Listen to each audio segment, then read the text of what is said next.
میں اپنے بیٹے کے انتظار میں جاگ رہی تھی۔ آج وہ ابھی تک ہسپتال سے نہیں آیا تھا۔ میں نے گھڑی پر نظر ڈالی تو 11 بج رہے تھے۔ میں نے اسے فون ملانے کا سوچا کہ اتنے میں اس کی گاڑی دروازے پر رکنے کی آواز سنائی دی اور میرے دل کو قرار آ گیا۔ شاہمیر میرا اکلوتا بیٹا تھا اور اس کو لے کر میں بہت زیادہ پریشان رہتی تھی۔ اگر وہ ذرا بھی دیر سے گھر آتا تو میری جان نکل جاتی۔ دراصل آج کل شہر میں اس قدر وارداتیں ہو رہی تھی کہ بس ہر وقت خوف رہتا تھا کہ کہیں میرے بیٹے کو کوئی نقصان نہ پہنچ جائے۔ وہی میری زندگی کا کل اثاثہ تھا۔ میری زندگی اسی کے دم سے تھی اور اسی وجہ سے میں بس اسے اپنی آنکھوں کے سامنے رکھنا چاہتی تھی۔ ایک تو اس نے پروفیشن ایسا چنا تھا کہ میں پہلے ہی گھبراتی تھی، اوپر سے اب اس کا روز روز دیر سے گھر آنا۔ میرے خاندان میں کوئی انجینئر تھا، کوئی ڈاکٹر، کوئی سائنٹسٹ، لیکن میرے بیٹے نے ڈاکٹر بننے کو منتخب کیا، اور ڈاکٹر بھی پاگلوں کا ڈاکٹر۔ اور یہی بات مجھے بہت چبھتی تھی۔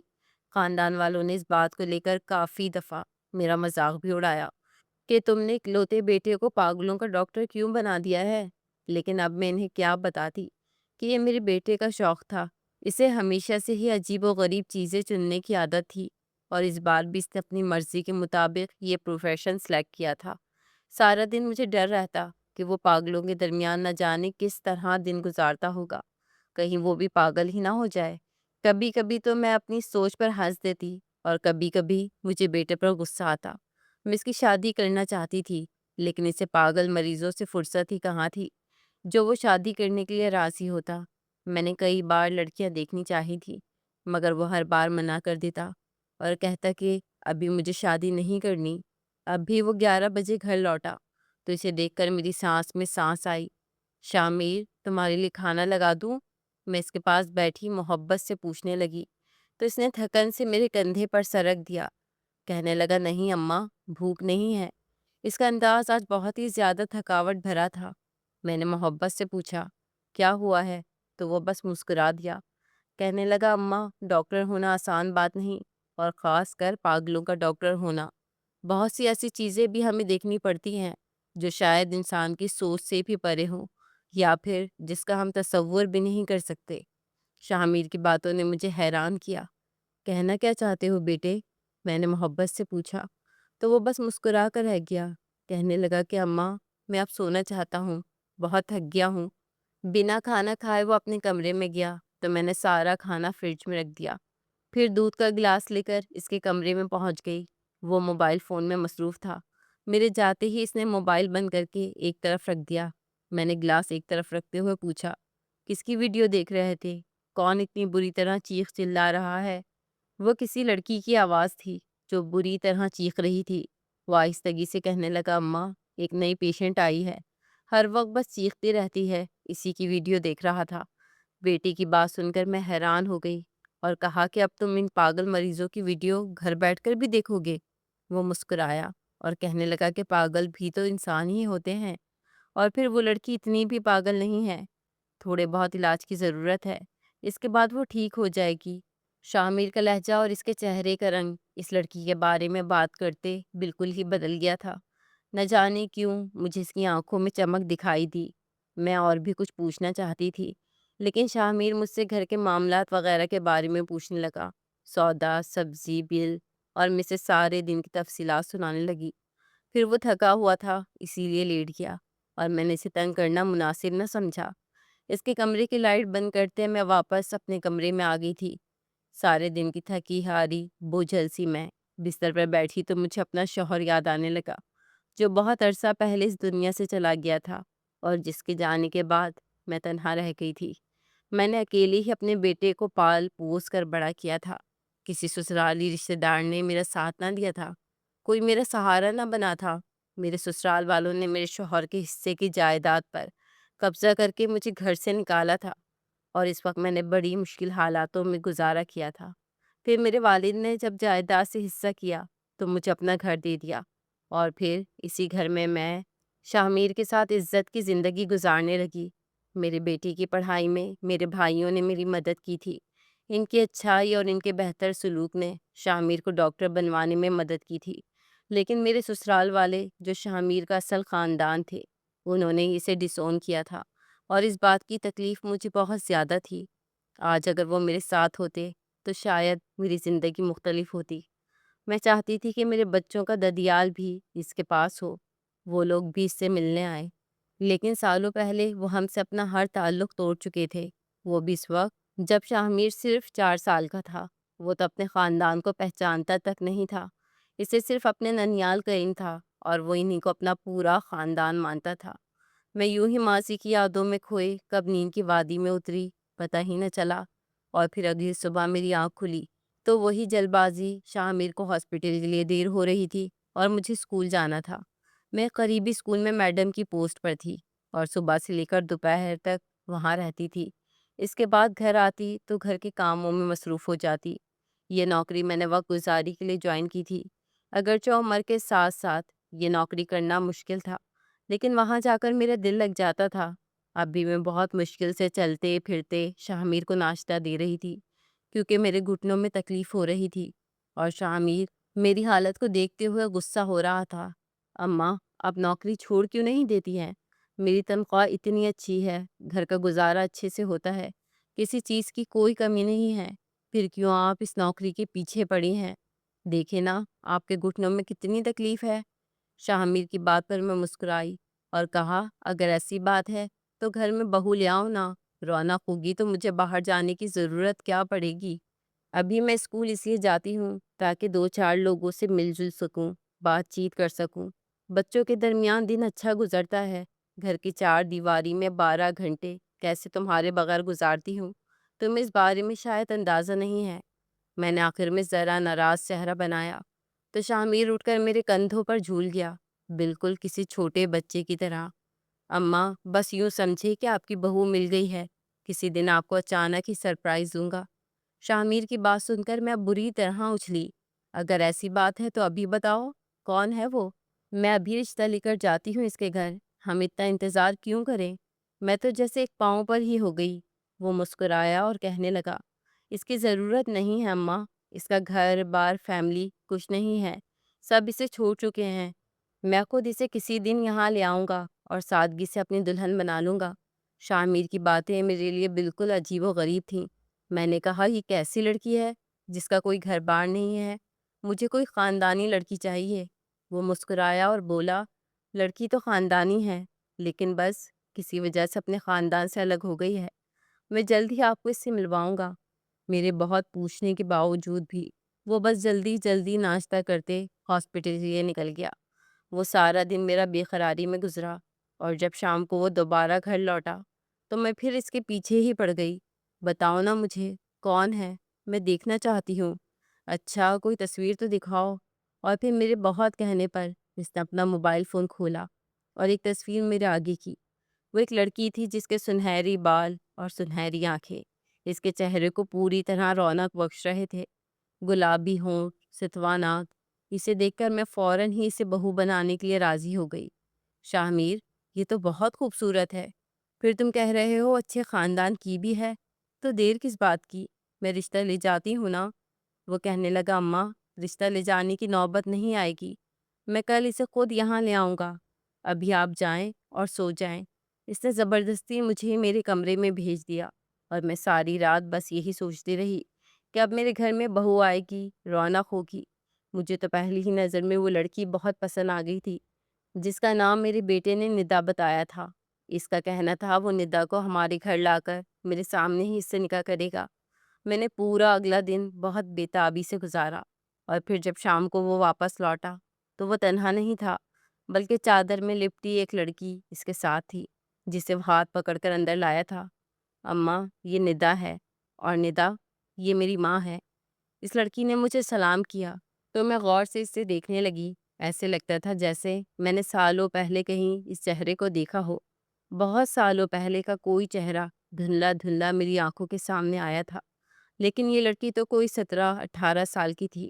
میں کئی سالوں پہلے اس سے کیسے مل سکتی تھی؟ میں نے اپنے ذہن کو جھٹکا اور آگے بڑھ کر اسے گلے سے لگا لیا۔ شاہمیر ندا سے کہنے لگا، دیکھو ندا، ہم آج ایک کھیل کھیلیں گے جس میں ہماری شادی ہوگی، اور کچھ لوگ مہمان کے طور پر آئیں گے، پھر کھانا بھی ہوگا۔ تم جو کہو گی میں تمہیں وہ کھلاؤں گا، پھر کھیل ختم ہوگا تو تمہیں واپس چھوڑ دوں گا۔ وہ کسی چھوٹی بچی کی طرح ندا کو سمجھا رہا تھا، اور اس کی بات سن کر میرے رونگٹے کھڑے ہو گئے۔ یہ تم کیا کہہ رہے ہو؟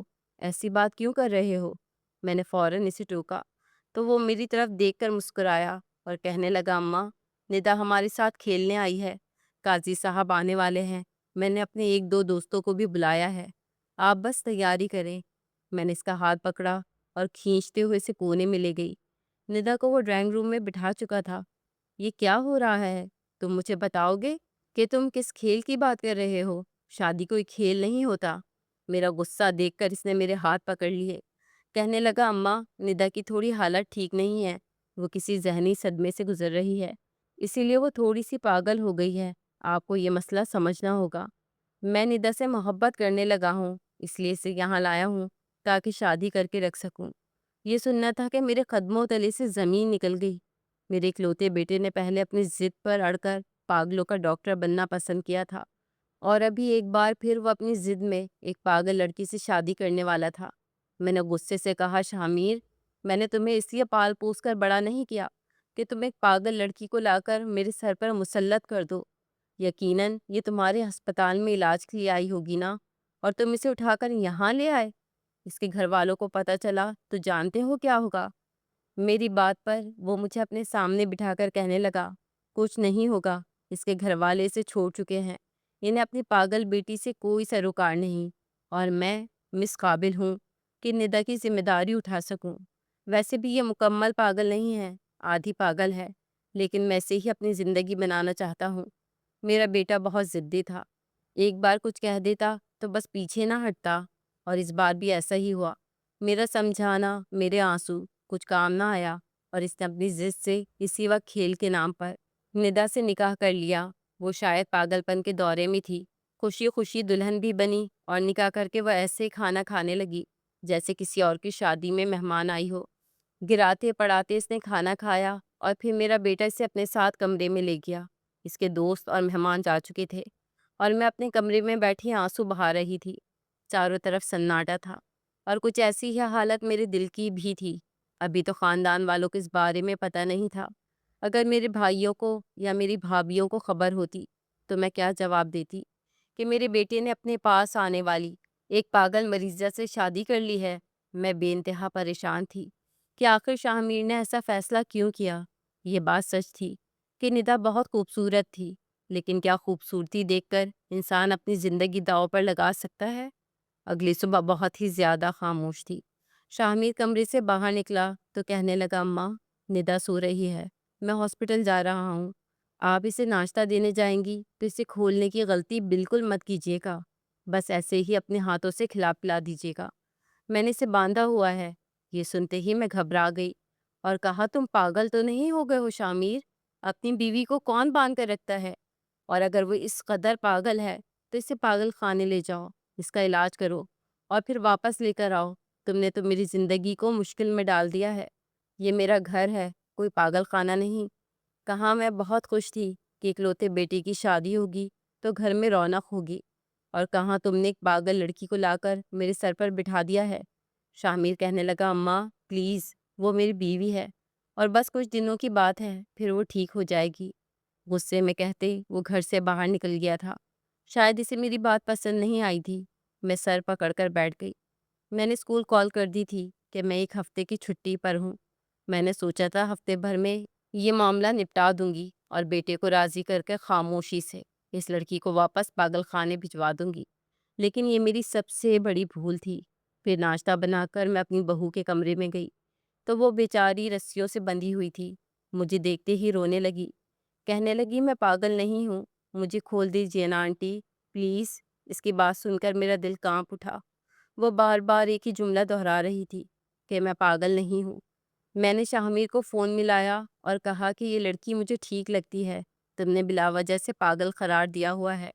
شاہ میر کہنے لگا، اماں، ہر پاگل یہی کہتا ہے کہ وہ پاگل نہیں ہے، خدا کے واسطے اس کی باتوں میں آ کر اسے کھول مت دیجیے گا، وہ آپ کو اور پورے گھر کو نقصان پہنچا سکتی ہے، اور سب سے بڑھ کر یہ کہ وہ خود اپنے آپ کو نقصان پہنچا سکتی ہے۔ آپ اسے ناشتہ کروائیں اور واپس کمرے میں بند کر کر باہر نکل جائیں۔ شاہ میر کی بات سن کر میں چپ ہو گئی۔ میرے پاس کہنے کو بچا ہی کیا تھا۔ میں واپس اس سے ناشتہ کروا کر خاموشی سے کمرے سے باہر آ گئی تھی، لیکن اس کی آوازیں مستقل میرے کانوں میں پڑ رہی تھیں۔ وہ ہر تھوڑی دیر بعد ایک ہی جملہ چیخ رہی تھی کہ میں پاگل نہیں ہوں، مجھے کھول دو، مجھے جانے دو، مجھے میرے گھر جانا ہے۔ اور میرا دل طرح طرح کے وسوسوں سے گھر گیا تھا۔ پتہ نہیں میرا اکلوتا بیٹا یہ کس چکر میں پڑ گیا تھا۔ شام کو جب شامیر واپس لوٹا تو میں غصے سے پاگل ہو رہی تھی۔ میں نے شامیر سے کہا کہ یہ گھر میں کیا نیا پاگل خانہ کھول لیا ہے؟ وہ سارا دن چیختی رہی ہے، میں پاگل نہیں ہوں، میں پاگل نہیں ہوں، مجھے لگتا ہے میرا سر پھٹ جائے گا۔ شامیر نے میرا ہاتھ پکڑا، مجھے میرے کمرے میں لے گیا، کہنے لگا اماں پریشان نہ ہو، میں کہہ رہا ہوں نا کچھ دن میں ٹھیک ہو جائے گی۔ کیا میرے خاطر آپ کچھ دن انتظار نہیں کر سکتی؟ ایک بار یہ ٹھیک ہو جائے تو ہمارے گھر میں بھی خوشیاں ہوں گی اور سب کچھ نارمل ہو جائے گا۔ آپ بس زیادہ سوچا نہ کریں، اور اگر آپ چاہیں تو آپ اسکول جوائن کر سکتی ہیں، مجھے کوئی مسئلہ نہیں ہے۔ آپ اسے ناشتہ کروا کر اسکول چلے جایا کریں، اور اگر یہ بھی نہیں کر سکتی تو میں خود اسے ناشتہ کروا دوں گا، لیکن اس کے ہاتھ کھولنے کی غلطی ہرگز نہیں کیجیے گا۔ میں نے غصے میں کہا، اور یہ بیچاری نہانا دھونا کیسے کرے گی؟ واش روم بھی کتنی مشکل سے جاتی ہوگی، ہر وقت اس کے ہاتھ بنے رہتے ہیں۔ میرا بیٹا مسکرایا اور کہنے لگا اماں یہ سب ذمہ داریاں میں اپنے سامنے سے انجام دلوا دیتا ہوں، اس کے نہانے دھونے کی ذمہ داری میرے سر ہے، آپ پریشان نہ ہوں، میں یہ سب کچھ خود مینج کروں گا۔ اس کے کپڑے وقت پر تبدیل ہوں گے اور وہ صاف ستھری نظر آئے گی، میں اس کے بال بھی خود ہی بناتا ہوں۔ بس آپ میرے ساتھ تھوڑے دن کمپرومائز کر لینا، میری خوشی کی خاطر، میری محبت کے لیے۔ وہ بالکل بچوں کی طرح میرے پیروں میں بیٹھ کر مجھے منانے لگا، اور میں ایک بار پھر اس کے آگے ہار گئی۔ دیکھو بیٹا، تمہارے خاطر ہی میں نے اس نکاح کو قبول کیا، تمہارے خاطر ہی میں نے سارا دن اس کی چیخوں کو برداشت کیا، لیکن جب یہ بات تمہارے ماموں کو پتہ چلے گی تو میں انہیں کیا جواب دوں گی؟ میرا بیٹا مسکرایا اور کہنے لگا کہ ہم انہیں صحیح وقت آنے پر بتائیں گے، ویسے بھی ہمارے گھر کوئی نہیں آتا، سب کو پتہ ہے کہ آپ اسکول جاتی ہیں اور میں ہسپتال، تب تک ہم سب سنبھال لیں گے، اور پھر خود ندا کو سب سے ملوائیں گے، میرا وعدہ ہے آپ سے۔ اس نے فوراً میرا ہاتھ مضبوطی سے پکڑ لیا اور میں اس کے آگے چپ چاپ ہو گئی۔ پھر میں خود ہی ندا کا خیال رکھنے لگی، البتہ جب میں اس کے ہاتھوں پر رسیوں کے بنے ہوئے نشان دیکھتی تو میرا دل کانپ جاتا۔ اس بچی کے ہاتھوں پر پوری سرخ لائنیں بن چکی تھیں، کبھی کبھی تو وہ رونے لگ جاتی اور کہتی کہ مجھے بہت درد ہو رہا ہے، میرے ہاتھ کھول دیں، تو کبھی کہتی میں پاگل نہیں ہوں، آپ کا بیٹا جھوٹا ہے، وہ پیسوں کے لیے یہ سب کچھ کر رہا ہے، اور میں بس چپ چاپ اسے دیکھتی رہ جاتی۔ اس کی آنکھوں میں سادگی اور معصومیت تھی، چہرہ نکھرا ہوا اور خوبصورت۔ میرے بیٹے سے شادی کے بعد وہ اور بھی حسین لگنے لگی تھی۔ میرا دل چاہا کہ میں اس کے ہاتھ کی رسیاں کھول دوں، اس کے زخموں پر مرہم لگاؤں، لیکن پھر بیٹے کے خیال سے میں نے ایسا کچھ نہ کیا۔ ہاں البتہ جب شاہمیر گھر آیا تو میں نے اس سے ضرور کہا کہ کم سے کم اس بیچاری کے ہاتھوں پر مرہم تو لگاؤ۔ وہ کہنے لگا اماں میں اس کا بہت خیال رکھتا ہوں، آپ کو ایسے کیوں لگتا ہے کہ میں ظالم ہوں؟ میں ایک ڈاکٹر ہوں، اس کا علاج بھی کر رہا ہوں، دیکھیے گا وہ جلدی ٹھیک ہو جائے گی۔ اور یہی بات سنتے سنتے 3 مہینے نکل گئے۔ ان 3 مہینوں میں مجھے نہ ہی ندا کی حالت میں کوئی فرق لگا اور نہ ہی میرے بیٹے کے رویے میں۔ وہ اسی طریقے سے ندا کو باندھ کر رکھتا تھا، جبکہ ندا اکثر چیخ کر کہتی کہ میں پاگل نہیں ہوں، تم مجھے جھوٹ کہہ کر ہمیشہ قید نہیں رکھ سکتے، دیکھنا میں ایک دن یہاں سے فرار ہو جاؤں گی۔ کبھی کبھی وہ واقعی ہی دیوانوں جیسی حرکتیں بھی کرتی، اور میں سمجھ نہیں پاتی کہ آخر ماجرا کیا ہے۔ اور پھر مجھے پتہ چلا کہ میری بہو امید سے ہے۔ یہ خبر مجھے خود میرے بیٹے شاہمیر نے دی تھی، اور یہ خبر ملتے ہی میں خوشی سے جھوم اٹھی تھی۔ میں نے فوراً بیٹے سے کہا کہ چلو پھر ندا کو کسی لیڈی ڈاکٹر کے پاس لے کر چلتے ہیں، اب تمہیں اسے اس طرح باندھ کر نہیں رکھنا چاہیے۔ حاملہ عورت کو بہت زیادہ محبت اور توجہ کی ضرورت ہوتی ہے، اور وہ تو مستقل ڈپریشن میں رہتی ہے۔ میری بات سن کر بیٹا کہنے لگا کہ میں خود ڈاکٹر ہوں، اس کا علاج کر سکتا ہوں، مجھے کسی لیڈی ڈاکٹر کی ضرورت نہیں ہے، اور ندا کو کھولنا خطرے سے خالی نہیں ہوگا، ابھی وہ ٹھیک نہیں ہے، کچھ عرصے بعد وہ ٹھیک ہو جائے گی، بس آپ اس سے ذرا دور رہا کریں۔ نہ جانے اس نے یہ بات کیوں کہی تھی، لیکن میرا دل خون کے آنسو رویا تھا۔ کسی بھی انسان کو اپنی اولاد سے زیادہ اس کے بچے عزیز ہوتے ہیں۔ میں بھی چاہتی تھی کہ میرے گھر میں رونق ہو، میرے پوتے پوتیاں میری آنکھوں کے سامنے کھیلیں کودیں، لیکن ایک پاگل عورت کی کوکھ سے جنم لینے والے بچوں کی ذہنی حالت کیا ہوتی ہے، یا وہ مستقبل میں کیسے پروان چڑھتے، اس بارے میں سوچ کر ہی مجھے کچھ ہونے لگتا۔ ایسے ہی 2 مہینے پورے ہو گئے۔ میری بہو کی حالت خراب ہونے لگی۔ اسے بہت زیادہ الٹیاں ہوتی تھی، پھر اس کے ہاتھ بھی بندھے رہتے تھے۔ کبھی کبھی تو وہ چیخ چیخ کر نڈھال بھی ہونے لگتی۔ مجھے سمجھ نہیں آ رہا تھا کہ بیٹا اسے کسی گائناکولوجسٹ کو کیوں نہیں دکھا رہا۔ اس لیے میں نے ایک دن خود ہی ایک کلینک سے اپائنٹمنٹ لیا اور اسے بتا دیا کہ میری بہو کی ذہنی حالت ٹھیک نہیں ہے، تاکہ اگر میری بہو کوئی الٹی سیدھی بات کہے تو پریشانی نہ ہو۔ پھر میں نے اس کے ہاتھوں کی رسیاں کھولی، اسے اپنے ساتھ گاڑی میں بٹھایا اور ڈاکٹر کے پاس لے گئی۔ ڈاکٹر نے مجھے تھوڑی دیر کے لیے باہر بھیجا اور میری بہو کا چیک اپ کرنے لگی، اور پھر جب مجھے واپس اپنے پاس کمرے میں بلایا تو کہنے لگی کہ آپ کی بہو 2 مہینے سے امید سے ہے، لیکن نہ یہ پاگل ہے، نہ ہی اس کی ذہنی حالت خراب ہے، بلکہ اس کی حالت کے پیچھے آپ کا بیٹا ہے۔ یہ آپ کے گھریلو معاملات ہیں۔ میں چاہتی ہوں کہ آپ اسے خود اپنے طور پر سلجھائیں، لیکن آپ کے بیٹے کو چاہیے کہ وہ اپنی بیوی کے ساتھ ایسی حرکتیں نہ کرے۔ ڈاکٹر نے نہ جانے ندا سے اکیلے میں کیا بات چیت کی تھی کہ اس کے بعد اس نے مجھے 2 4 باتیں سنا کر واپس گھر بھیج دیا تھا۔ میں ندا کا ہاتھ تھام کر واپس گھر لے آئی تھی۔ نہ اس نے بھاگنے کی کوشش کی تھی، نہ وہ چیخی چلائی تھی، بلکہ جس طرح میرے ساتھ گئی تھی ویسے ہی واپس گھر آ گئی تھی۔ میں نے گھر لا کر دوبارہ اس کے ہاتھ نہیں باندھے، بلکہ اسے اپنے پاس بٹھا لیا اور کہا کہ بتاؤ مجھے، آخر بات ہے کیا؟ کیا تم واقعی پاگل نہیں ہو؟ وہ رونے لگی اور کہنے لگی کہ شاہمیر میرے ساتھ ظلم کرتا ہے، نہ جانے وہ مجھے کون کون سے انجیکشن لگاتا ہے، اور اس کی دوائیوں کی وجہ سے میں ٹھیک نہیں ہو پاتی۔ یہ کہہ کر وہ رونے لگی اور مجھے لگا کسی نے میرے سر پر آسمان گرا دیا ہو۔ جانے کیوں مجھے ندا کی باتوں پر یقین آنے لگا۔ میں نے اسے دوبارہ نہیں باندھا۔ ہاں، البتہ جب شامیر کے آنے کا وقت ہوا تو میں نے اسے کہا کہ اب تم واپس اپنے کمرے میں جاؤ، میں تمہارے ہاتھوں میں رسیاں باندھ دیتی ہوں، اور تم ڈاکٹر کے پاس جانے والی بات شامیر کو مت بتانا۔ میں خود تمہارا خیال رکھوں گی، اور اگر مجھے ذرا بھی اندازہ ہوا کہ اس نے کچھ غلط کیا ہے تو میں خود اسے سزا دوں گی۔ میں نے ندا سے وعدہ کیا تھا کہ ہر حال میں اس کا ساتھ دوں گی۔ پھر اس رات میں اپنے کمرے میں جانے کے بجائے شامیر کے کمرے کے باہر بیٹھ گئی تاکہ وہ ندا کے ساتھ کوئی زیادتی نہ کرے۔ تھوڑی دیر میں ندا کی چیخوں کی آواز آنے لگی کہ میں یہ انجیکشن نہیں لگواؤں گی، مجھ پر یہ ظلم نہ کرو، مجھے بہت درد ہوتا ہے، تم جان بوجھ کر مجھے پاگل کرنا چاہتے ہو نا۔ یہ سننا تھا کہ میں دروازہ کھول کر غصے میں اندر داخل ہوئی اور شامیر کے ہاتھ سے انجیکشن لے کر دور پھینک دیا۔ تم انسان ہو یا جانور؟ میں نے تمہاری ایسی تربیت تو نہیں کی تھی، کیوں اس بیچاری کے ساتھ ظلم کر رہے ہو، اور یہ کون سے انجیکشن اسے لگا رہے ہو، یہ جانتے ہوئے بھی کہ وہ امید سے ہے۔ میرے غصے پر میرا بیٹا حیران ہوا، کہنے لگا اماں، یہ میں اس کے علاج کے لیے لگا رہا ہوں، ان انجیکشنز کی وجہ سے اس کی حالت بہتر ہونے لگی۔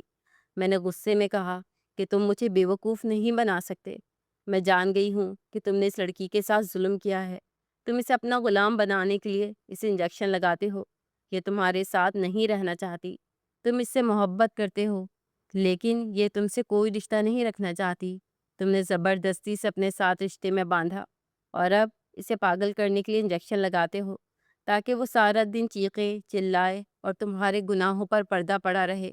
میرا غصہ آسمان کو چھو رہا تھا۔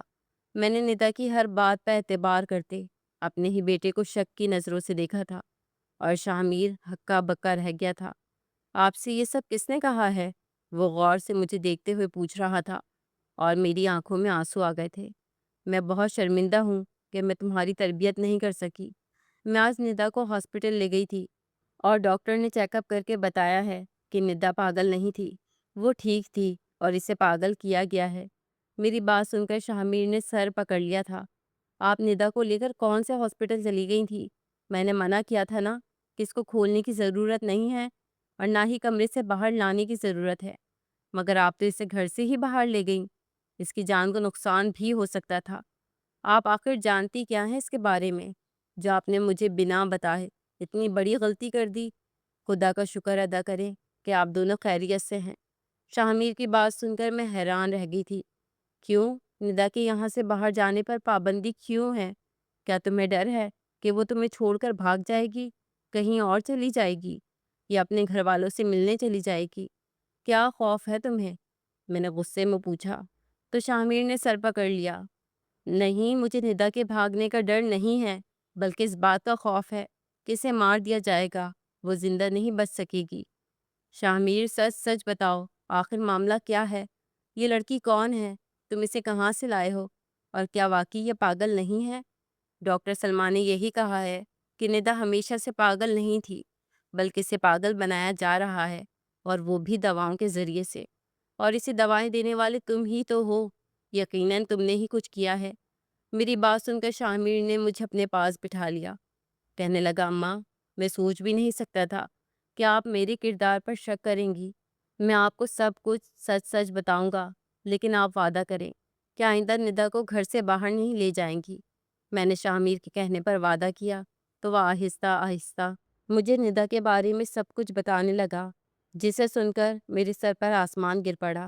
شامیر نے بتایا کہ ندا کے گھر والے یعنی اس کے 3 بھائی اسے کچھ مہینے پہلے اس کے ہاسپٹل لے کر آئے تھے، اور انہوں نے بتایا کہ ان کی بہن کو ہمیشہ سے ہی دورے پڑتے ہیں، اور اسی لیے وہ اس کا علاج کروانا چاہتے ہیں۔ انہوں نے ندا کو ہسپتال میں ایڈمٹ کروایا اور مجھے علاج کرنے کا کہا، لیکن میں یہ نہیں جانتا تھا کہ وہ سینئر ڈاکٹر سے بھی مل رہے ہیں، اور ان کے ساتھ ان کی کچھ بات چیت ہوئی۔ ندا کا کیس میرے پاس سے سینئر ڈاکٹر کے پاس چلا گیا، اور اس کے بعد سینئر ڈاکٹر نے کچھ دوائیں مجھے دی جو مجھے ندا کو دینی تھی۔ شروع میں تو میں نے بغیر دیکھی ہی وہ دوائیں دی، کیونکہ دوائیں زیادہ تر نرس لا کر فل کر دیا کرتی تھی، اور ہم انجیکشن کی ڈوز دے دیا کرتے یا پھر تھوڑا بہت پیشنٹ کو آبزرو کر لیا کرتے تھے۔ مگر دھیرے دھیرے مجھے احساس ہوا کہ ندا کی طبیعت بہتر ہونے کے بجائے خراب ہو رہی ہے۔ اسے پہلے سے بھی زیادہ پاگل پن کے دورے پڑنے لگے تھے، اور پھر ایک دن دوا دیتے وقت جب میری نظر دوا پر پڑی تو میرے ہوش اڑ گئے، کیونکہ وہ دوا اسے ٹھیک کرنے کے بجائے مزید خرابی کی طرف لے جانے والی تھی۔ میں نے ندا کی فائل نکلوائی اور سینئر ڈاکٹر سے چھپ کے جب ساری چیزوں پر نظر ڈالی تو مجھے اندازہ ہوا کہ سب کچھ جتنا نارمل نظر آ رہا ہے اتنا نارمل نہیں ہے۔ ندا کوئی پیشنٹ نہیں، بلکہ ایک سازش کا شکار ہوئی معصوم لڑکی ہے۔ اور جب مجھے اس بات کا علم ہوا تو میں نے سینئر ڈاکٹر سے بات کرنے کی کوشش کی، لیکن اس کا کہنا تھا کہ وہ ندا کا صحیح علاج کر رہے ہیں۔ انہوں نے ایک بار بھی یہ بات قبول نہیں کی کہ وہ ندا کو غلط دوائیں دے رہے ہیں۔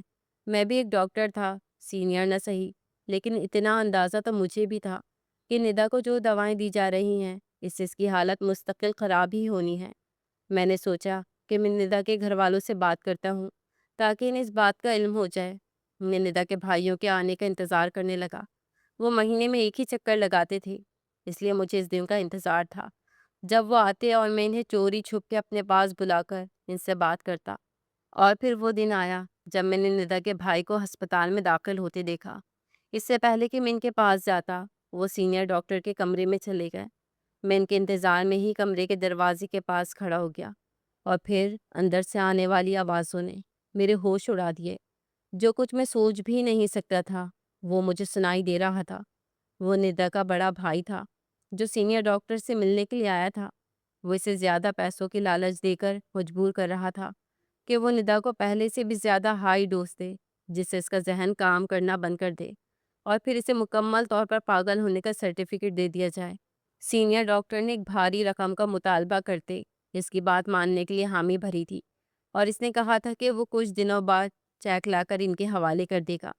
یہ سب کچھ سننے کے بعد میرے رونگٹے کھڑے ہو گئے تھے۔ میں جان گیا تھا کہ یہ سب کچھ ندا کے بھائی کر رہے ہیں، لیکن کیوں؟ اس کیوں کا جواب ایک دن مجھے خود ندا سے ہی مل گیا۔ ندا جو اکثر پاگل پن کے دوروں کا شکار رہتی تھی، وہ کبھی کبھی ہوش میں ہوتی تو اپنے بارے میں بہت کچھ بتاتی۔ پچھلے کچھ عرصے میں اس کے قریب بھی ہو گیا تھا۔ وہ مجھے اپنا دوست سمجھنے لگی تھی، اس لیے ایک دن اس نے بتایا کہ اس کے باپ کا انتقال ہو گیا اور بیمار ماں کو بھائیوں نے کمرے میں بند کر دیا۔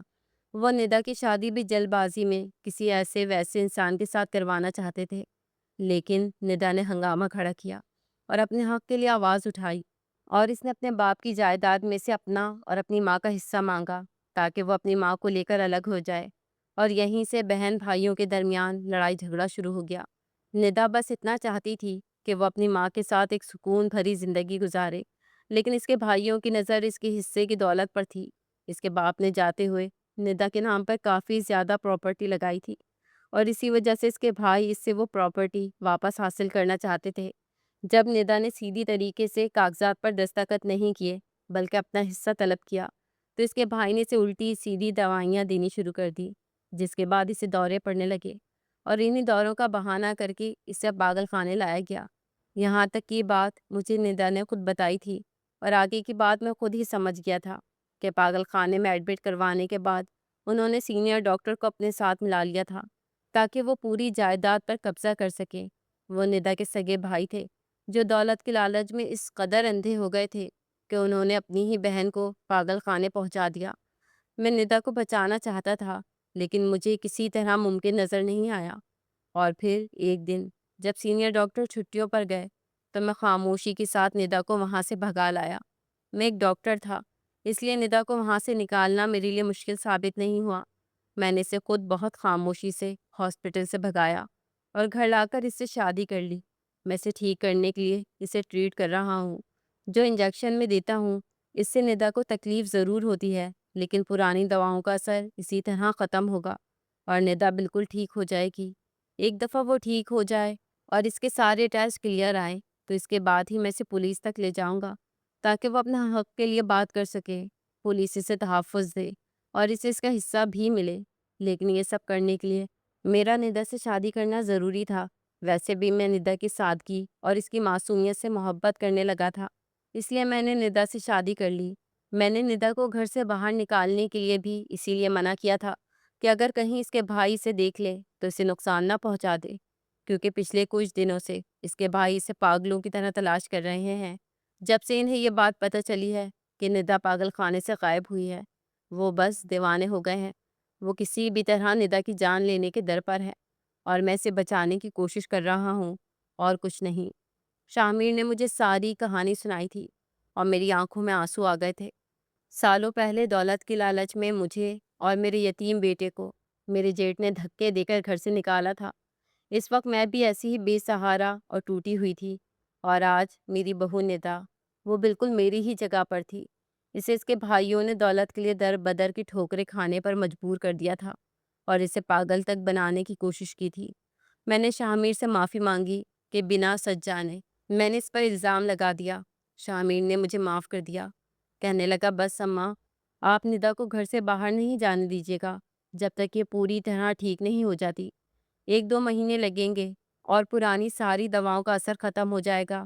اگر ایسی حالت میں اس کے بھائیوں نے اسے تلاش کر لیا اور اس کی رپورٹس ٹھیک نہ آئیں تو وہ اسے زبردستی اپنے ساتھ لے جائیں گے اور مجھ پر اغوا کا کیس کر دیں گے، کیونکہ وہ تو یہی کہیں گے نا کہ پاگل لڑکی کو میں نے زبردستی اپنے نکاح میں رکھا ہوا ہے، اور ندا کو کبھی کبھی جب پاگل پن کا دورہ پڑتا ہے تو اسے کچھ بھی سمجھ نہیں آتا۔ اس لیے فی الحال اسے گھر میں رکھنا ضروری ہے۔ میں نے شامیر سے وعدہ کیا تھا کہ میں ندا کا بہت خیال رکھوں گی اور اسے اپنے سینے سے لگا کر رکھوں گی۔ پھر میں نے ندا کو وقت پر کھانا اور دوائیں دینا شروع کر دی۔ شامیر نے بھی اس کا خیال رکھا تو دھیرے دھیرے وہ ٹھیک ہونے لگی۔ وہ گھر سے بھاگنے کی کوشش نہیں کرتی تھی بلکہ میرے پاس ہی بیٹھ کر مجھ سے باتیں کرتی۔ اس نے اپنے اور شامیر کے رشتے کو بھی قبول کر لیا تھا، وہ امید سے تھی، اور اب اسے نئے آنے والی خوشی نے اسے اور بھی زیادہ نارمل زندگی کی طرف ڈال دیا تھا۔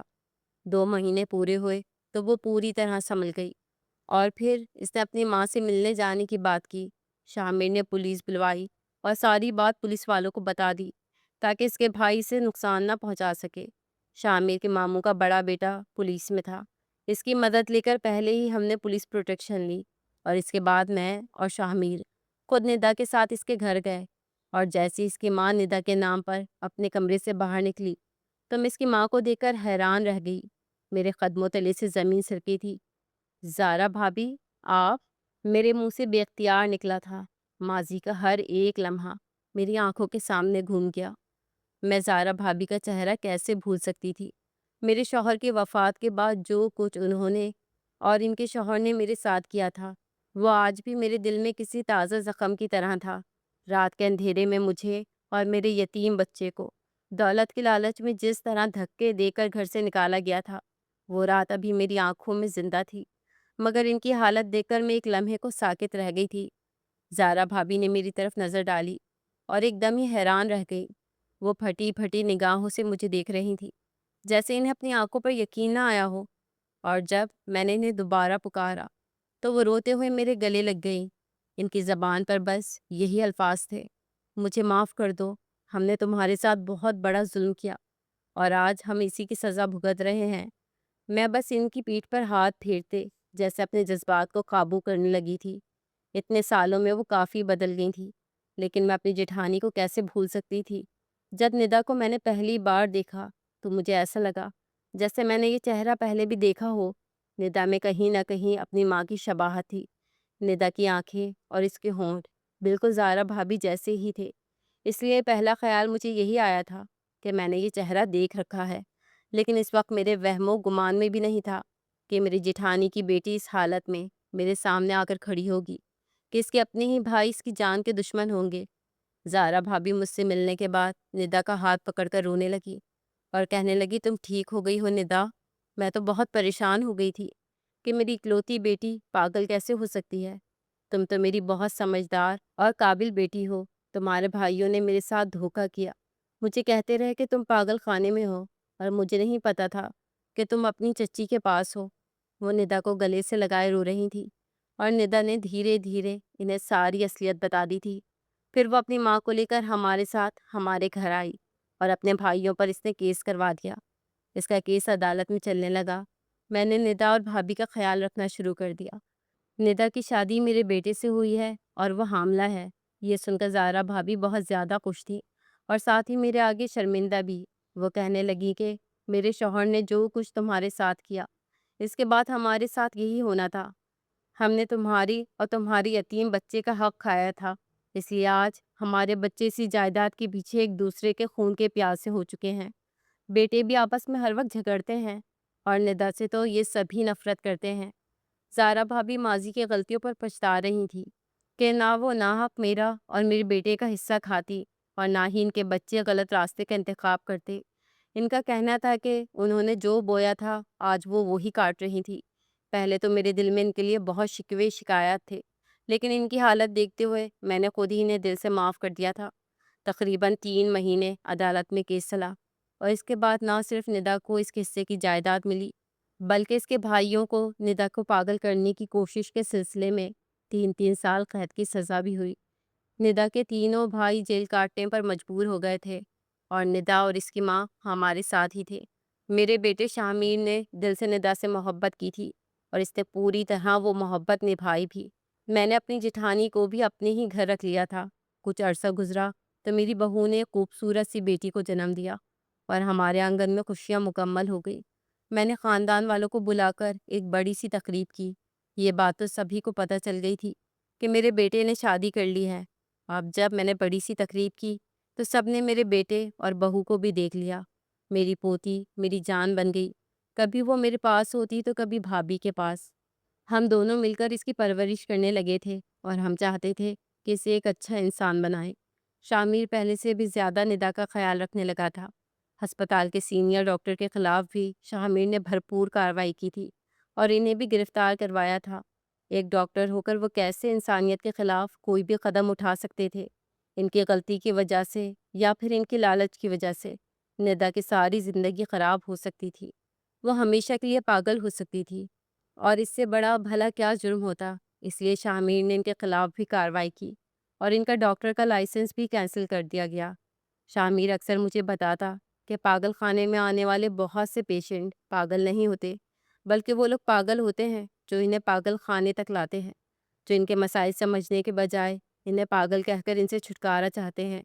حقیقت میں علاج کی ضرورت انہیں ہوتی ہے۔